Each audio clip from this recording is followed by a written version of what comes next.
Bueno, A ver. Susana, estábamos hablando de la agresividad. ¿Qué tipos de agresividad ves tú que puede haber? Bueno, antes que nada, vamos a presentarnos, por si eres nuevo en el blog. Soy Susana García y bienvenido a mi blog, que habla de coaching y de desarrollo personal, sobre todo enfocado en las relaciones de la familia. Y estoy aquí con David, que hoy estamos aquí hablando de algunas cositas que hoy he estado comentando por Facebook. Y sobre todo porque quería volver a retomar el contacto con vosotros después de estar sin escribir desde el mes de mayo. Pediros disculpas por no haber escrito.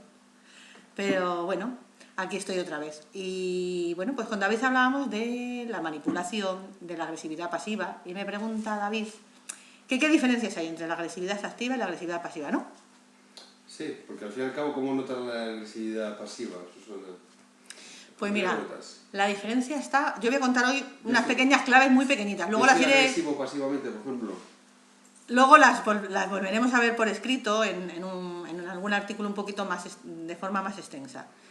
Bueno, pues realmente la diferencia está en que cuando... El asunto está en lo siguiente. Cuando alguien nos habla de agresividad, lo primero que pensamos es alguien que nos grita, que nos trata violentamente, de una manera muy física, muy verbal.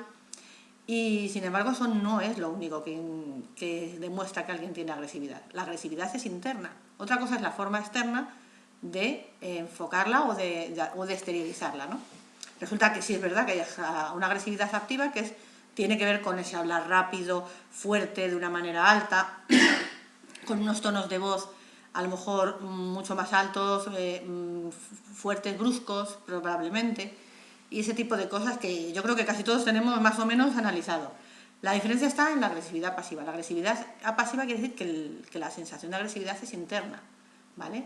Pero la agresividad pasiva se expresa primero, y una de las cosas más importantes es que es un tema de no entrar en conflicto. Es decir, el agresivo pasivo lo que pasa es que le horripila, le horroriza entrar en la discusión, en el conflicto en sí mismo, o por lo menos en un buen número de veces, ¿no? Porque no hablo de trastorno, sino de comportamiento.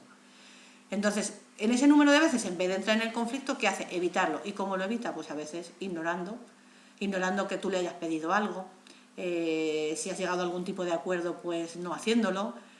Tiene mucho que ver con el tema laboral, sobre todo si hablamos del trastorno de la agresividad pasiva. Pero si hablamos de comportamiento y hablamos en el nivel de relaciones, que es donde yo más lo enfoco, estamos hablando de una persona que, por no entrar en el conflicto, puede poner muy buena cara y el de enfrente no ha identificado que realmente hay un problema.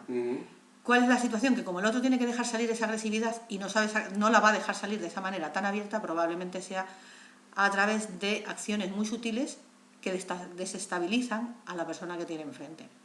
Entonces tenemos dos hándicaps. Uno, quien sea o que tenga unas actitudes agresivo-pasivas las identifique, y vamos a hablar de ello en los próximos días, y pueda empezar a entender de dónde le viene, cómo se siente y cómo puede empezar a trabajar sobre eso, sobre todo si quiere tener un tipo de relaciones mucho más sanas y duraderas.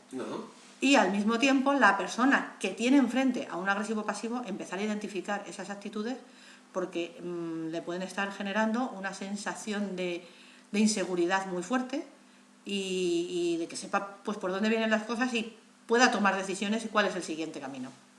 Y esto ha sido la introducción de momento de esta semana. Así que, David, ¿te ha quedado más o menos claro?